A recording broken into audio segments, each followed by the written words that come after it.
Hello，大家好，歡迎大家嚟到咧就樂永豪夜馬車同埋 YouTube 分享嘅時間啦嚇。嚟到咧就9月中嘅禮拜二啦。其實大家咧就都已經係經過咗開馬季啊，跑咗3次賽事啦。嚴格嚟講咧，沙田嘅草地啦，谷草啦，泥地嘅跑道嘅賽事啦，大家都今季都已經係見過噶啦嚇。上幸啦，因為點解咧嚟緊即係好似就話會有即係風啊有雨啊咁樣啦。其實咧就今日就星期二啦，聽晚跑夜馬啦。其實咧，好似琴晚排位日嘅夜晚都係有啲雨嘅，即係半夜嗰陣時都有雷暴警告。但係咧就暫時嚟講天氣都穩定啦，預算咧就都唔會有幾大嘅改變。嗱，咁樣你咁有咁好嘅天氣變化唔大嘅話咧，對跑道嘅影響咧就冇咁大嘅。如果對跑道影響冇咁大咧，對呢個即係賽事嘅變數咧就冇增加得咁多。呢個都係好事。咁當然大家咧都即係經過咧咁多年啦嚇，香港賽事嘅經驗啦，其實都應該大部分朋友都應該會最低限度做兩手準備啦，係咪？即係尤其是咧香港咧，即係喺呢個秋天之前或者喺4月打後啦，咁都係真係即係呢個喺馬季裏邊咧要搭住雨季啦嚇，隨時咧都會有天氣變化。唔好講話落雨，有陣時咧即係譬如天氣太好啊，場地又好地又會變咗好快地啊咁樣。因為我自己嘅 record 裏邊啦，譬如佢今次跑呢個B 欄跑道賽事。其實咧，原來上季尾咧對上咗幾次 B 欄跑道咧，都係好似快地嘅賽事嚟。嗱，換句話講咧，上季尾咧，其實根本上咧就係喺呢個好似快地嘅賽嘅跑道上面累積咗幾次賽事嘅賽績嘅。咁如果你話純粹係揸住咧上季尾嘅賽績去度馬嘅話咧，咁你要睇下個地係咪真係好似快地先得。因為有啲馬咧可能即係譬如好快地特街咁，固然知佢哋表現好啦，但係有啲馬可能咧佢好快地根本就唔好嘅，咁或者咧硬角角嘅地開唔到步嘅，咁嗰啲馬咧可能喺嗰幾次賽事表現麻麻地，但係如果你個跑道正常翻咧，可能就會見真章，咁冷門就可能喺度出現㗎啦嚇。OK，咁所以啦，大家都要密切留意下咧個天氣嘅情況啦，即係個變化，咁亦都咧就跑道嘅情況啦，有冇特別嘅唔同啊咁樣啦。其實跑道即係個高型嘅變化唔係一定係變慢咗㗎，變快咗都係變化嚟㗎嚇。咁呢點咧大家都要留意。可能跑幾次賽事啦，咁如果你話近期咧就一路成績都穩定嘅，真係的而且確係黎招星嚇。呢個馬房咧今季都幾好嘢啊，3次賽事都有馬贏，雖然佢又真係即係贏咗5 win 啦，其實上名即係其他嘅上名咧就唔係數目唔係多嘅，但係咧佢根本上冇跑過稀嘅，係啊，總出賽次數15隻5 win，但係0稀嘅，即係一係贏一係就唔見嘅。但係咧就一味勝在嗰個把握力強啦嚇，咁睇下即係可唔可以乘住個旺勢啦，今次都仲有幾匹3字馬在陣啦嚇，咁睇下佢表現點樣啦。另外當然係潘頓犀利啦，咁已經贏7 win，好似啱啱嗰次賽事咁樣，其實大家都知道佢都揸住好多熱門喺手噶啦，個騎師王賣到11.1幾倍，但係咧結果咁佢係有馬贏，但係咧就開唔到個騎師王出嚟咯。咁我之前都即係譬如喺即係我哋嘅收費群組啦嚇，咁有啲即係如果大家有興趣嘅，當然可以隨時可以加入我哋嘅收費群組啦嚇。咁都下邊條 link 睇到嘅。咁但係咧就即係我之前都講過啦，潘頓係熱門，佢模擬機會高啲，但係咧有陣時有啲馬喺佢手上咧真係過分熱咗嘅，咁呢點真係要小心啲。好似啱嗰次咁樣，竟然咧就都有5、6隻啦嚇，咁2倍以下嘅馬咧係贏唔到嘅，即係你話跑個批已經叫做咧係最低限度嘅交代嚟㗎啦，即係當然有啲批都冇啦嚇，咁。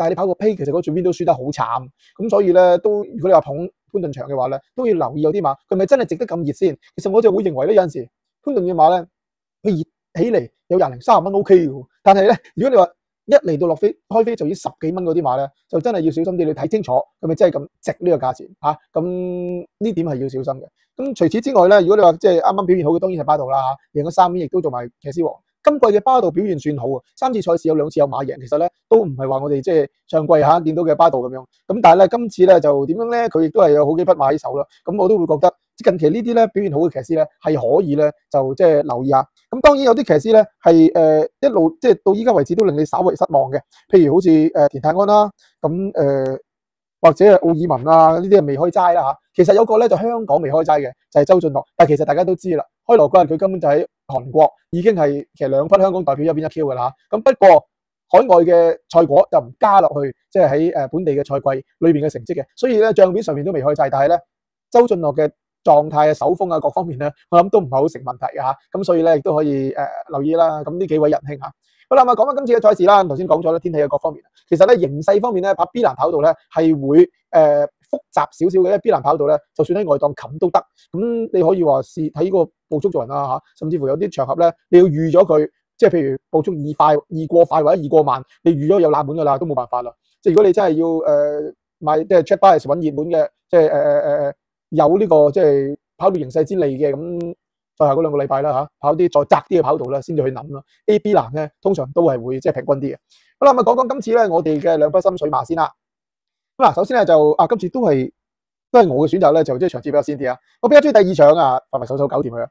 第2場咧呢場就係4班嘅1200米啦。今次4班1200米拆咗3組啊，呢組咧就係第2組啦。不過咧今次嘅4班1200米咧，我覺得有部分場合咧又唔係好離譜嘅啫。嗱，所以我就即係揀咗呢場咧做重心嘅場合咧，亦都有隻心水馬咧係介紹俾大家嘅。咁啊呢場咧就比較中意咧就係6號嘅加州本事嘅。OK， 咁嗱加州本事咁其實只係一隻咧跑過幾場嘅質新馬啫嚇，目前嚟講咧都係4歲嘅，即係呢隻係無起見馬房啦。4歲嘅澳洲 PPG 嘅上季咧只係跑6場嘅啫，咁作賽經驗就唔係好豐富，但係咧其實佢都已經係跑到去第1、第2、第3、第4、第5場就已經係入 Q 啦。當其時係爆冷啦。如果你睇翻佢上季嘅進程咧，其實可能可以早啲嘅，因為咧佢喺上季12月尾嗰陣時初出完之後咧，其實佢係曾經即係受傷啊，咁亦都咧就停過賽，即係呢個退出過啊，亦都咧就休息過啊，咁結果咧再唞咗幾個月咧先復出嘅。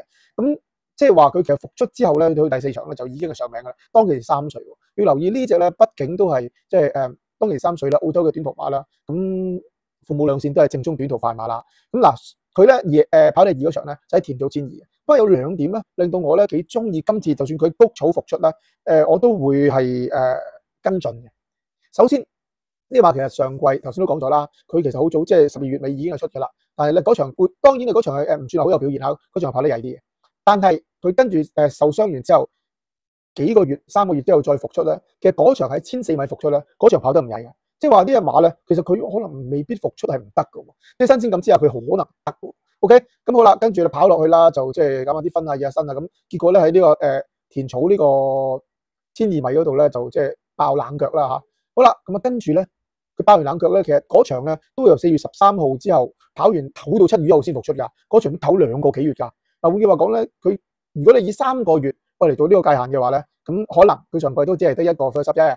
但係如果因為而家個馬季比較短啲，譬如佢喺上季殺科夜7月16號跑到今次即係9月17號再跑，其實2個月啫。即係如果你以2個月做界限嘅話咧，其實上季咧佢除咗初出之外咧，佢中間有2次咧係唞過超過2個月嘅，而嗰2次復出咧表現係唔錯嘅。OK， 咁所以咧我有理由相信呢隻加州本事咧，佢唞埋跑咧係得嘅。咁嗱，佢結果咧就上季7月1號嗰場咧就爆咗冷腳，跑到第2啦，喺田草嘅1200，當其時係黃昏賽啦，佢第4場啊。挨住即係入夜啦，就未到入夜嘅。好啦，跟住上季尾咧，殺科夜咧，佢走去跑谷草啦。其實嗰場咧對佢嚟講係一個幾大嘅考驗嚟嘅。第一，爆完冷門，跟住賠咗跌咗啦。第二，佢真係第一次過去跑谷草啦，而更加排咗個12檔啦。不過跑落去啦，就冇我想象中咁曳喎。全程咧，其實佢12檔你都冇辦法去唔蝕位㗎啦。跟住8到位，入到直路之後咧，其實佢喺外檔佢有啲追勢嘅。咁翻到嚟咧都係跑第6嘅啫，都仲攞獎金。嗱，所以呢隻馬啦，經過上季短短幾場啦，我就相信佢幾樣嘢啦。第一，正宗短途馬啦，頗早熟。第二，唞埋跑 OK。第三，闊窄長都得。嗱，呢幾點咧，令到咧，即係佢今季咧喺踏入4歲啦，喺4班再起步嘅時候啦，咁嗰個條件咧就優厚咗好多啦。咁啊，今次咧就賽前都即係做咗課泥地集嚟呢個熱身啦嚇。咁嗰課集擺喺前面走翻到嚟咧，都即係跑翻第5咁樣輕鬆鬆咁樣啦。即係如果你話作為熱身咧，係已經足夠嘅。咁剛才我都講咗啦，呢馬佢既然唞埋好啦，你他條集已經夠啦。而事實上，佢同上季尾出賽嘅時候，佢哋只不過剛剛2個月啫嘛，中間課集咪啱數咯。咁今次過嚟跑呢個谷草1200，如果咁拆咗咁多嘅場合嚇，排到個2檔起步喎啦。今次個檔位同上季尾咧係完全唔同啦。咁排到個2檔用周俊樂，我就會覺得呢隻馬咧，佢今次咧算係過嚟谷草咧揾到係理想或者係即係算係半黃金嘅機會啦。難得隔晚有少少分頭啦，都有挨住10倍嘅賠率。咁我就揀呢隻第2場6號嘅加州本事啦。咁啊做即係今次嘅谷草夜馬嘅選擇嚇。OK， 咁啊嗱，我嘅選擇就係咁啦。咁有啲分頭嘅，咁睇下心怡老師嘅選擇啦。佢比較中意第5場嚇，4班嘅1200咪摘咗第1組。咁呢組咧，我就會認為全晚應該都相對較為正常嘅場合啦。掛呢場都應該係。不過咧嗱，成日都話3T 咧，係就算係熱門場合咧，第3嗰隻好難估啊。不過正路嘅場合咧，正路馬咧，嗰個把握性係幾強嘅。OK， 咁嗱呢場賽事咧就。心怡老師嘅選擇咧就係4號嘅可靠大師啊，佢幾中意呢隻希斯馬房嘅都係4歲馬啦，4號嘅可靠大師。咁啊，同加州本事一樣啦，一樣在咩咧？上季咧，其實可靠大師咧都係合共跑咗5場嘅啫，就跑得唔係好多。當其時3歲，但係咧同樣地，佢其實跑咗5場咧，全部都係跑前5名嘅，係未贏馬嘅啫。咁喺沙田1000度初出，跟住咧就走去登城試下2場1200啊，然之後轉過跑谷草啦，全部都跑入前列嘅。最重要一點就係咩咧？第一，上季咧佢跑嗰場只係跑第4啦，嗰場其實表現都唔錯噶啦。而家就知道直路1000可能對可靠大師嚟講咧係嫌短嘅，但係咧佢嗰場都算係跑得唔錯。好啦，咁跟住啦，我轉過跑谷草，開頭係未上名，甚至乎轉過跑谷草係上名，而上季尾再用潘頓跑幾乎贏嘅。咁即係話又係幾樣嘢啦。呢隻4歲嘅 Written By 啊，咁啊出自Written By 執筆人嘅呢隻咧就年輕馬啦，佢亦都係一隻咧識跑殺場嘅短途好手。OK， 咁本身咧3歲亦都已經係一再上名，當然都算係早熟啦。呢啲馬嚟到4歲咧係應該可以話即係大放光明嘅時候啦嚇。咁所以咧我都覺得咧呢啲馬喺4班今季起步咧，佢嗰個即係威力啊或者個上升空間咧係相當之充足嘅。咁嗱，今次咧就又繼續用潘頓跑啦。今次賽前潘頓仲試埋閘添，咁亦都咧就排個檔位係6檔。6檔咧對可靠大師嚟講咧都 OK， 因為咧佢上季曾經試過第一次跑呢個谷到1200嘅時候，跑咗10檔起步，早段留後㗎，但係佢都識追上嚟。換句話講咧，佢嘅跑法咧亦都係彈性。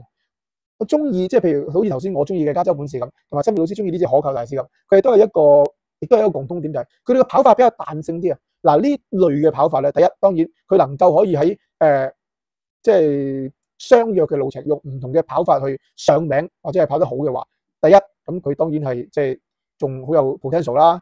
第二佢嗰個即係能力啊，而家嘅能力已經係有少少超卓啦。所以有陣時你話擺喺前面走嘅馬後上都得，佢有陣時可能後仲係跑錯嘅，或者係遇到啲意外慢咗，但係佢都追得翻上嚟，就話俾你聽，佢係有咁樣嘅能力，甚至乎超班嘅本錢。咁所以啦，今次可靠大師排咗6檔，亦都係遇到即係拆組嘅場合啦。嗱，無疑呢組對手咧係點數計強過咧加州本事嗰場，但係我又覺得可靠大師咧，佢即係嗰個現階段嘅能力咧係喺加州本事之上噶啦。所以我同森美老師一人揀一隻。咁我揀嗰隻咧對手弱啲，咁佢自己冇咁強，對手弱啲，亦都係機會馬。森美老師揀呢隻咧就係幾組嘅4班千二裏邊咧，我都相信係應該係實力最強嗰隻嘅暫時。OK， 咁所以佢咧亦都係咧就即係賠得會熱啲，但係冇問題嘅嚇。咁我相信全晚咧係應該比較可靠啲嘅，即係熱門可靠啲嘅場合咧，就係呢場可靠大師真係馬如其名啦，應該係全晚較為可靠嘅熱門馬。咁所以佢又比較中意呢隻5場4號嘅可靠大師嘅。好啦，2場賽事咧都講過啦，咁綜合翻我哋嘅心水先啦。我比較中意咧就係第2場6號嘅加州本事啦。另外，森美老師比較中意第5場4號嘅可靠大師嘅。2場6、5場4今日2匹嘅心水馬。好啦，多謝大家嘅支持啦。如果大家咧就即係中意我哋嘅分析啦，亦都可以啦，即係喺馬季嚟緊嘅時間啦嚇，加入我哋嘅即係會員頻道啊，咁亦都咧就可以同我哋每個賽事咧就共同進退嘅嚇。咁收費如何咧？大家撳落下邊嗰條 link 咧就會睇到咧，就即係有片有介紹嘅啦嚇。咁亦都咧就揀咗個啱自己嘅即係呢個頻道嘅等級嘅頻道，咁就可以咧收到唔同咧即係我哋每次賽事唔同嘅資訊嘅啦。大家咧就不妨留意下，都咧就歡迎大家加入我哋大家庭啦，同我哋一齊並肩作戰嘅。OK， 好，多謝大家支持啦。嚟緊下次賽事咧將會喺禮拜日咧就喺呢個沙田上演啦嚇。禮拜6晚再同大家喺 YouTube 頻道再見，禮拜六見，拜拜。